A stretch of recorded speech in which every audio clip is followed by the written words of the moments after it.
안녕하세요 여러분. 3월 12일 고대하는 병원 교회 매일 기도회를 시작하기로 하겠습니다. 우리 다같이 사도신경으로 고백합니다. 전능하사 천지를 만드신 하나님 아버지를 내가 믿사오며 그 외아들 우리 주 예수 그리스도를 믿사오니 이는 성령으로 잉태하사 동정녀 마리아에게 나시고 본디오 빌라도에게 고난을 받으사 십자가에 못 박혀 죽으시고 장사한 지 사흘 만에 죽은 자 가운데서 다시 살아나시며 하늘에 오르사 전능하신 하나님 우편에 앉아 계시다가 저리로서 산자와 죽은 자를 심판하러 오시리라. 성령을 믿사오며 거룩한 공예와 성도가 서로 교통하는 것과 죄를 사하여 주시는 것과 몸이 다시 사는 것과 영원히 사는 것을 믿사옵나이다. 아멘. 오늘 하나님께서 저희들에게 주시는 말씀은 신약성경 고린도전서 7장 20절에서 23절 말씀입니다. 고린도전서 7장 20절에서 23절 말씀입니다. 페이지 수로는 270쪽입니다. 제가 봉독하겠습니다. 여러분도 따라 읽으시면 좋겠습니다. 각 사람은 부르심을 받은 그 부르심 그대로 지내라. 내가 종으로 있을 때 부르심을 받았느냐 염려하지 말라. 그러나 내가 자유롭게 될 수 있거든 그것을 이용하라. 주 안에서 부르심을 받은 자는 종이라도 주께 속한 자유인이요 또 그와 같이 자유인으로 있을 때에 부르심을 받은 자는 그리스도의 종이니라. 너희는 값으로 사신 것이니 사람들의 종이 되지 말라. 형제들아 너희는 각각 부르심을 받은 그대로 하나님과 함께 거하라. 아멘. 자, 오늘 주어진 본문의 말씀의 제목은 하나님과 함께 거하는 인생이라는 제목입니다. 하나님과 함께 거하는 인생. 일반적으로 우리 아이들을 집집마다 다 하나 둘씩 키우지 않습니까?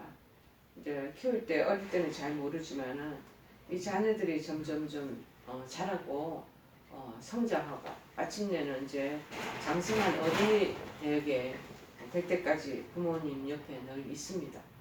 그런데 희한하게 하나님의 섭리처럼 자녀가 장성하면 결국에 또 짝을 만나게 되고 그래서 결혼을 하면서 부모 곁을 떠나게 됩니다. 그리고 같이 한 집안에서 어우러지는 아웅다웅 지냈던 그 형제, 자매, 남매들도 이런저런 일로 직장이 다른 지방으로 바뀌어 갔든지 또 결혼 생활을 통해서 또 다른 지역으로 이사를 가든지 이러면서 그 속했던 그 집을 떠나게 됩니다. 그러나 대체로 부부는 결혼하는 날부터 정말 사별하는 날까지 함께 살고 함께 가야 하는 그러한 동반자인 것 같습니다. 어느 학교의 상담교사인 선생님이 쓴 글 속에서 선생님을 만난 아이들이 그 글 속에서 이런 글을 썼다고 합니다. 우리 부모님은 자주 부부 싸움을 한다는 것이죠. 그때마다 아빠 엄마가 감정이 폭발해서 집안 물건을 다 집어던지고 아주 난장판이 된다는 것이죠. 그래서 싸울 때는 서로가 원수 같은 그런 모습이 보인다는 거예요. 그래서 너무 속상하기 때문에 내가 죽어버리거나 아니면 둘 다 죽어버렸으면 좋겠다. 이런 글을 써놓은 아이도 있다는 거예요. 이제 그러니까 고등학교 상담 교사니까 또 다른 아이의 글도 그렇게 이제 컸다고 이런 마음을 자기가 표현하는 것 같습니다. 부모님의 부부싸움 때문에 나는 내성적이고 소극적이 되었다. 그래서 내 마음에 내 인생에 행복과 기쁨과 웃음이 사라지게 되었다. 그래서 나는 고독을 좋아한다. 나는 혼자인 게 좋다. 다 세상만서 싸우고 그런 걸 보니까 지지고 볶는 게 너무 싫다라는 거죠. 그런데 이 아이들의 글을 인용하면서 이 선생님은 이렇게 글을 썼다고 합니다. 자기도 모르는 사이에 분노가 폭발해 한바탕 전쟁을 치르고 나면 정말 격한 감정이 휩쓸고 지나간 자리에 허탈한 슬픔이 밀려오고 한다는 거죠. 그때쯤에 이제 눈물이 그렁그렁하는 그 아이들에게 뒤늦게라도 사과를 한다, 미안하다 라고 하면은 그나마 다행이라는 거예요. 근데 부모 중 어떤 한 사람이 아주 대문을 박차고 집을 나가버리거나 그 다음에 또 부부싸움 하는 중에 회사를 내가 때려칠 거야 라고 엄포를 놓거나 그렇게 우리 잘못된 만남이라면 피차 갈라 쓰자고 소리친다면 그때 그 자녀들의 심정은 어떨까 그렇게 말하고 있습니다. 한술 더 떠서 다 같이 죽자고 협박하거나 그 다음에 치고 패는 장면을 본다면 그때 그 자녀들의 그 심정은 어떨까라는 그런 내용을 남겼습니다.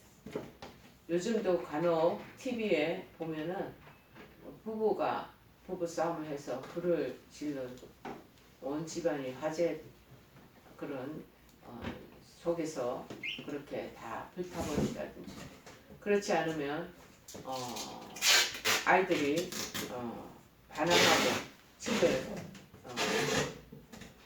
떨쳐나간다거나 그런 일들이 발생하지 않습니까? 그래서 가정폭력이 많이 생기게 되고 부부싸움을 하게 되면 결국에는 영성을 마비시켜서 신앙을 망쳐버리게 된다는 것입니다.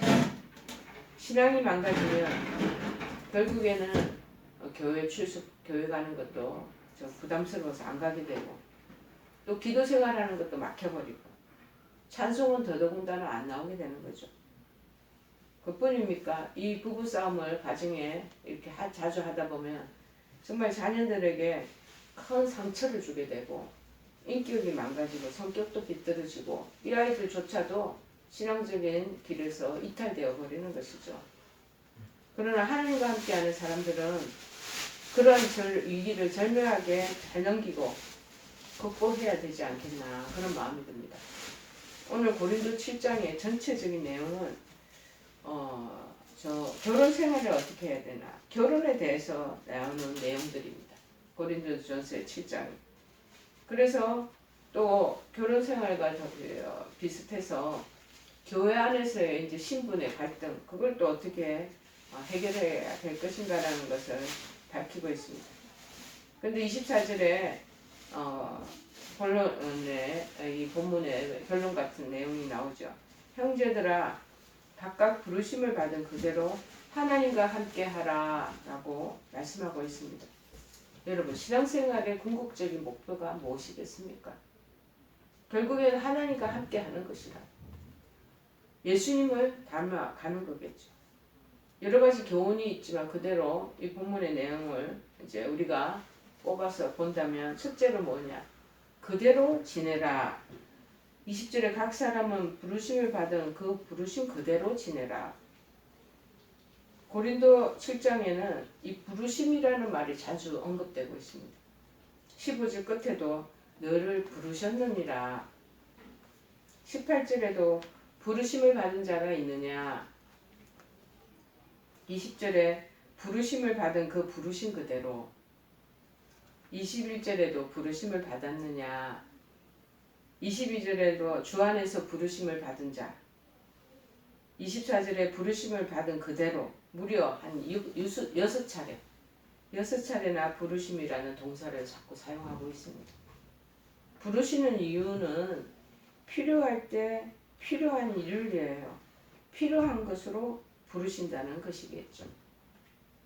다시 말하면 하나님이 나를 부르시는 목적이 있다는 것입니다. 저도 하나님이 하나님의 종으로 주의 일을 하도록 저를 부르셨습니다.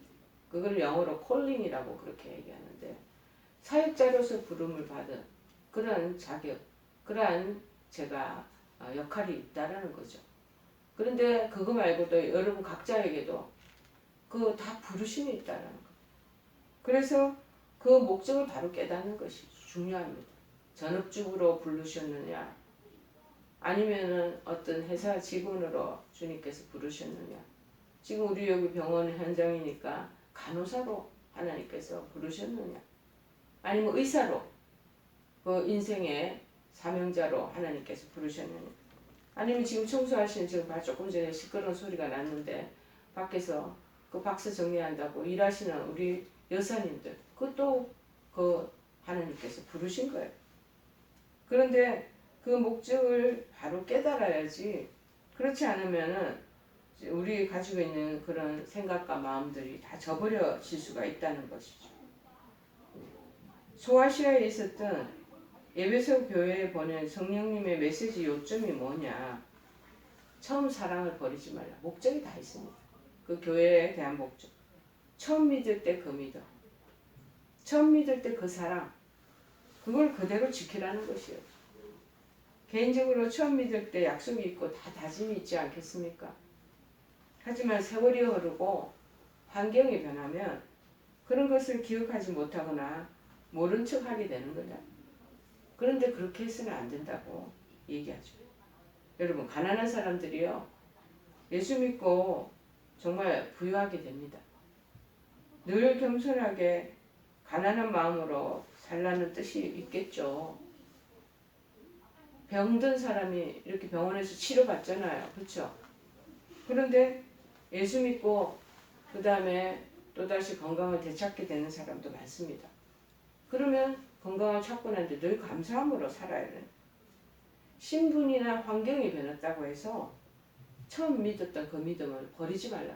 그래서 그대로 지내라 라고 말하지 않겠습니까? 남편과 아내가 결혼하고 남편으로서 그대로 잘 지내라. 아내가 가정에 아이들을 키우고 남편 뒷바라지하고 요즘보다 맞벌이 하니까 또 나가서 사회생활하고 할 수 있으면 그대로 지내야 되는 거야. 그런데 남편이 자기 남편 역할 너무 힘들고 무겁다고 나 그대로 지내지 않겠다 하고 하는 것도 자기의 인생의 그 삶의 목적이 어긋나는 그러한 자기 발상을 하는 거죠. 아내도 마찬가지입니다. 그 가정에 아내로서의 역할, 엄마와 그리고 아내로 그리고 그 가정의 중심적인 그 멤버로서 역할을 해야 되는데 나 그런 거 싫다. 그리고 자기가 개인적인 사업이나 그 일에 치중하면서 이 모든 것들을 등한시하고 한다면은 그 집안이 어떻게 되겠냐. 우리 각자에게 자기 자신에게 주어진 그대로의 목적대로 살려는 그대로 지내는 그 하나님께서 포지션을 우리에게 다 주신 것이죠. 그 역할들을 하라는 것을 말하고 있습니다. 두 번째는 뭐냐면은 염려하지 말라. 21절에 내가 종으로 있을 때에 부르심을 받았느냐? 염려하지 말라. 또 네가 노예로 있을 때 그렇게 노예로서 부르심을 받았냐? 그대로 있지만 염려하지 말고 있으라는 거. 그 당시 고린도 교인들은요, 대부분 사회적으로 신분이 다 낮은 사람들이었어요. 우리나라도 복음이 들어오고 난 뒤 처음에는 마찬가지였습니다. 복음을 받아들인 사람들이 다 신분이 낮은 사람들이었습니다. 지금은 신분 낮고 높고가 어디 있겠습니까? 그래서 늘 양반 사이에 억눌려 있었던 서민층에 있는 사람들이 복음을 받아들이고 평등사상을 주장하고 자유로움을 그곳에서 얘기하니까 전부 다 백정이나 하층민들이 많이 믿었던 거죠. 초기에는. 그런데 노예라 있다가 예수 믿은 사람도 있지 않았겠습니까? 그런 사람들에게는 또 마음적으로 자격지심이 또 있는 것 같아요. 그래서 나는 종이야, 나는 노예야 라는 생각 때문에 교회 안에서도 어깨를 펴지 못하는가 하면은 신분의 벽이 생겨서 서로 멀리하고 또 서로 시기하는 일이 자주 벌어진 것 같습니다. 제가 전주 대학교에 목회 상담을 제가 강의를 한 1년 나간 적이 있었습니다. 그래서 나갔을 때 거기 있는 학생들이 그 강의가 거의 끝날 즈음에 그 주변에 있는 금산사라는 절이 있는 주변에 교회가 있더라고. 그 교회가 오랜 역사를 100년 넘는 역사를 가졌는데 거기서 보니까는 그 마루바닥이 그 여자들이 앉는 왼쪽이 여자들이 앉고 오른쪽은 남성들이 앉는 교인들이 그렇게 이렇게 구분을 해놨더라고요. 그 당시 이 신분의 벽이 굉장히 두터워서 어쩌면은 남존 여비 사상이 있었기 때문에 그렇게 시작이 되었던 것 같습니다. 그리고 나중에는 점점점 그것이 다 혼합되어져 가지고 이제 동등하게 격차를 두지 않고 그렇게 앉아있지 않겠습니까? 근데 그 당시 초창기 초대교회 때는 이렇게 천민, 그러니까 쉽게 얘기하면 노예 생활을 했던 분들이 예수님을 믿고 그래서 다시 교회 생활에 적응하기 시작하니까 유대인들, 이 자기네들이 선민이라고 주장하면서 어깨 펴고 다니는 사람들을 그 이방 사람들을 업신여기고 무시하는 일들이 비일비재했던 것 같습니다. 바울의 입장은 자유인이냐 지금 종이냐 예수 안에서 그게 중요한 것이 아니라는 거죠. 예수를 믿느냐 안 믿느냐 그게 중요하고 네 영혼이 자유함을 얻느냐 아니면 지금도 죄의 종이냐 라는 것이 중요하다는 것입니다. 여러분 군대에서도 뭐냐면 별들은 정말 하늘의 별처럼 높대요. 제가 옛날 교회에서 사역할 때 저의 속 구역 식구 중에서 이제 대령이 있었는데 별을 달기 위해서 기도 제목을 내는 분이 계셨어요. 근데 같이 우리 같은 우리 구역 식구들이 열심히 기도를 했는데 정말 하늘의 별처럼 별따기처럼 그 별 달기가 굉장히 힘들더라고요. 마침내 우리가 기도를 해서 그분이 별을 다룬 적이 있습니다. 그런데 이 소장, 별 다른 한 사람 소장이라고 그러잖아요. 소장과 훈련병이 같은 시간, 같은 장소에 앉아서 같은 일을 하는 곳이 있다는 거예요. 군대 안에서는 이게 해당이 안 되지만 어디냐? 거기는 교회라는 곳이. 교회 안에서는 별 2개를 달았든지 그 다음에 밑에 하사관이든지 상관없이 같은 자리에 앉게 되는 거예요. 한 공동체에서 같이 앉는 것이 교회만 그 일이 가능하다는 것. 바울의 권면은 뭐냐? 교회 생활이 그래서 염려가 되지 않게 하라는 것. 니네들이 지금 노예로 저청민으로 있다고 그래서 교회 와서 그 걱정하지 말라. 염려하지 말라. 그래서 교인 때문에 목회자가 또 걱정해도 안 되는 것이죠. 또 집안에서 보면은 남편 때문에 아내가 걱정해도 안 되고 아내 때문에 남편이 염려하는 거 생기면 안 된다는 것이죠. 자식 때문에 부모가 걱정하는 거 부모 때문에 자식이 근심하는 거 이것도 바람직하지 않은 거죠. 한 걸음 더 나아가 그리스도인은 염려에 빠지거나 걱정 근심으로 신앙이 흔들리면 안 된다고 말합니다. 여러분 주님은 마음에 근심하지 말라고 하셨잖아요. 베드로는 염려를 주님께 그러면 맡겨라. 염려가 생길 수 있지. 그러나 네가 끌어안지 말아라. 하나님 앞에 손에 맡겨드려. 문제는 염려하고 싶지 않은데 염려할 수밖에 없는 상황이 벌어진다는 것이죠. 더 큰 문제는 무엇보다도 우리가 염려하고 걱정한다고 해결되는 거 아닙니다. 그래서 주님은 너희가 염려함으로 키를 한 잔이라도 크게 할 수 있느냐라고 하신 것이다. 자, 저도 이전에는 그리스도 안에 있지 않을 때는 염려 걱정이 참 많은 사람이다. 왜냐하면 완벽주의적인 성격을 가졌거든요. 그러니까 똑바로 해야 돼. 그런데 그렇게 내 원하는 그 계획대로 인생이 흘러가지 않으면 염려 근심이 막 찾아오는 거죠. 그러나 이제 예수님 안에 있으니까 주께 다 맡기고 기도 생활을 시작하면서부터 제 인생이 얼마나 편해진 줄 모릅니다. 한때 그렇게 생각했더니 그런 마음에 염려가 많았더니 몸도 이유도 없이 그 아픈 곳이 그렇게 있더라고요. 그래서 이 몸과 마음이 같이 간다는 것을 저는 아는 거죠. 그러나 매사를 기도하면서 주님께 다 맡기고 나서부터 마음의 평강이 찾아들고 염려 걱정이 안 매이지 않게 되는 것이죠. 여러분, 하나님은 우리의 창조주가 아니십니까? 우리를 만드시고 우리의 인생도 다 플랜을 당신이 다 갖고 계셔요. 하나님 손 안에 우리의 인생의 청사진이 다 들어있다고 생각하시면 됩니다. 그래서 염려하는 것 아무리 염려한다고 그 문제가 해결되지 않습니다. 하나님 앞에 맡기고 하나님 앞에 기도하면서 그거를 해치고 나가는 것이 필요한 거죠. 그래서 네가 종으로 노예로 있었을 때 부르심을 받았느냐? 교회 와서 생활하는데 너 염려하는 거 그거 하지 말라는 거죠. 일단 in Jesus Christ 예수 안에 있을 때는 가지고 있는 그 염려를 다 내려놓는 것이 그게 필요하다. 그렇게 말합니다. 그 다음에 세 번째가 뭐냐? 사람들의 종이 되지 말라. 23절에 보니까는 너희는 값으로 사신 것이니 사람들의 종이 되지 말라. 하나님 한 사람 한 사람을 다 값으로 그리스도의 피값으로 우리를 다 구원해 주시고 하나님께서 우리 그렇게 책임져 주시는 주관자요 우리의 주인이시라는 거죠. 그런데 그것을 사람들 밑에 가서 그 종이 되는 거, 하나님은 저는 이 노예 생활하는 거를 제일 싫어하시는 것 같습니다. 그래서 애굽에 이스라엘 백성들이 그 노예 생활하는 거 다 그렇게 불러내시고 탈을 출애굽 시키시잖아요.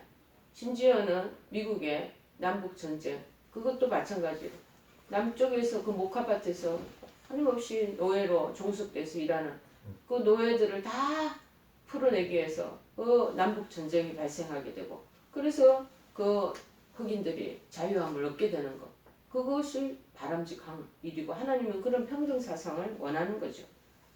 그 당시 노예는 사고 파는 물건처럼 취급됐습니다. 문서를 주고받은 거야. 우리가 상품을 팔 때 영수증 주고받듯이 영수증 주고받은 거야. 그래서 그 시간부터 그 사람을 돈 주고 산 사람의 소유가 돼버려요. 그래서 노예는 주인의 소유가 돼서 주인이 하자는 대로 해야 되는 거야. 그 다음에 우리는 그러면 영적으로 또 보면 우리는 뭐냐. 옛날에는 예수 믿기 전에는 죄의 종이 되었다. 죄의 노예가 됐다. 그래서 죄에 끌려다니게 되는 거야. 죄가 우리를 주장하게 돼. 우리는 죄에 종속돼서 그에 우리가 끄라풀이 되어서 끌려다니고 휘둘리고 산다라는 것이죠. 그런데 하나님이 그렇게 누구에 매여 있다는 것을 하나님 기뻐 안 하신다고 그러셨잖아요. 그래서 예수 그리스도의 피를 피값으로 정말 지불하고 우리를 사셨다는 거예요. 너희는 값으로 사신 것입니다. 피값으로 우리를 사신 거예요. 그래서 이제는 죄의 종이 안 되고 또 사람의 종도 될 수가 없다라고 말씀합니다. 얼마나 우리에게 큰 인간에게 평화와 자유를 주십니까? 그래서 고린도전서 6장 20절에도 말합니다. 너희는 값으로 사신 것이 되었으니 그런즉 너희 몸으로 하나님께 영광을 돌리라. 사람에게 영광을 돌리는 게 사람을 기쁘시게 하는 것이 아니라 이제 너희네들 새 사람 새 피조물로 나서니까 하나님을 기쁘시게 하는 그러한 몸에 그러한 우리의 육신이 가지게 되었다. 그래서 무엇보다도 이 가정 안에서도 남편 아내를 돕고 아내를 사랑하고 남편 아내를 그렇게 사랑하는 남편을 또 지지하고 보살피고 자식을 양육하고 이거 모두가 우리가 일반 사회에서도 똑같이 하고 가정에서도 해야 할 도리라는 거예요. 그러나 그런 것들의 종이 되어서는 안 돼요. 그런 것들 때문에 하나님이 바로 섬기지 못하고 교회 생활도 바로 하지 못한 데는 하나님의 종이 아니다라는 것이죠. 우리는 제일 기억해야 될 것이 뭐냐. 사람들의 종이 아니고 하나님의 종이 된다. 이 사순절 기간에 저는 늘 고백하는 게 저는 하나님의 여종입니다. 고백해요. 저는 하나님의 노예입니다. 저는 제가 스스로 자처하기를 원하는 거예요. 하나님이 나의 주인이시니 하나님 나를 마음대로 하나님께서 부르시옵소서. 하나님 나를 자주지해 주십시오. 사람의 종이 사람의 그 휘하에는 들어가지 않습니다. 저는 그거는 과감하게 거부합니다. 그러나 하나님의 종이 기꺼이 되겠다는 기쁨으로 나아가겠다는 왜? 그리스도의 그 피 흘리신 그 몸값으로 저를 사주셨으니 죄에서 벗어나게 하시고 죄의 노예 굴레에서 저를 끊어주셨단 말이에요. 그러니까는 제가 얼마나 자유로운 인생이 됐습니까? 나의 주인이 우리 주님인 걸 알고 주님의 그 뜻에 부복하며 사는 것이 저의 인생의 목적이 되는 것이죠. 그리고 네 번째가 뭐냐? 그랬으니까 이제는 하나님과 함께 거하게 된다는 것을 말합니다. 24절에 형제들아 각각 부르심을 받은 그대로 하나님과 함께 거하라. 하나님과 함께 거하는 인생이 되라. 하나님과 동행하라 이 뜻이죠. 하나님 곁에 하나님 옆에 늘 머물러라는 것입니다. 여러분 하나님은 우리에게 늘 우리를 이끌어 가시고 동행해 주실 때만이 우리가 안전하고 평안하고 행복하기 때문인 것입니다. 창세기 5장 22절에 이렇게 말합니다. 에녹은 모두셀라를 낳은 후 300년을 하나님과 동행했다. 300년. 히브리서 11장 5절에 믿음으로 에녹은 죽음을 보지 않고 옮겼으니 하나님을 기쁘시게 하는 자라. 하나님과 동행하는 사람, 하나님을 기쁘시게 하는 사람, 하는 증거를 받았느니라. 당시 장수가 에녹이 365세까지 살았다. 300년을 하나님과 동행하고 하나님과 기쁘시게 하는 삶을 살았다. 여러분, 얼마 전에 통계청 발표에 의하니까 건강한 한국 남자가 75세에서 80세, 여자는 81세에서 90세까지 살 수 있다고. 그래서 건강수명이 훨씬 넘지만 옛날 그 당시 고대 시대에 비하면 엄청 줄어든 것이죠. 그렇지만 100년 가까이를 산다는 거 아니겠어요? 그런데 하나님과 동행하는 삶이, 하나님과 동행하는 인생이 돼야 된다는 거. 그래 하나님 곁을 떠나지 않고 그 곁에 머물라는 뜻이 있다고 그러잖아요. 떠나지 않고 하나님 옆에서 늘 머물러 있으면 하나님의 그 주시는 놀라운 은총과 은혜가 저희들에게 깃들여지지 않겠습니까? 여러분, 하나님과 함께하면 건강한 인생의 마침표를 우리가 찍게 되는 줄을 믿습니다. 특별히 주님을 위해서, 하나님의 영광을 위해서 주님 때문에 살아가는 우리 인생의 목적이 되어지기를 간절히 도전해 드립니다. 우리 찬송가 325장 찬송, 예수가 함께 계신 325장 우리 찬양해 주시겠습니다. 예수가 함께 계시리 시험이 오나 겁없네 기쁨의 근원 되시는 예수를 위해 삽시다. 날마다 주를 섬기며 언제나 주를 기리고 그 사랑 안에 살면서 딴 길로 가지 맙시다. 이 세상 사는 동안에 주 이름 전파하면서 무한한 복락 주시는 예수를 위해 삽시다.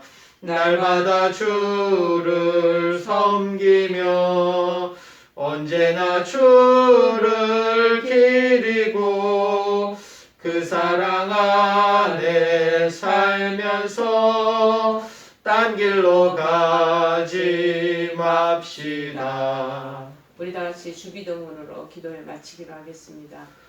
하늘에 계신 우리 아버지여, 이름이 거룩히 여김을 받으시오며 나라의 마옵시며 뜻이 하늘에서 이룬 것 같이 땅에서도 이루어지이다.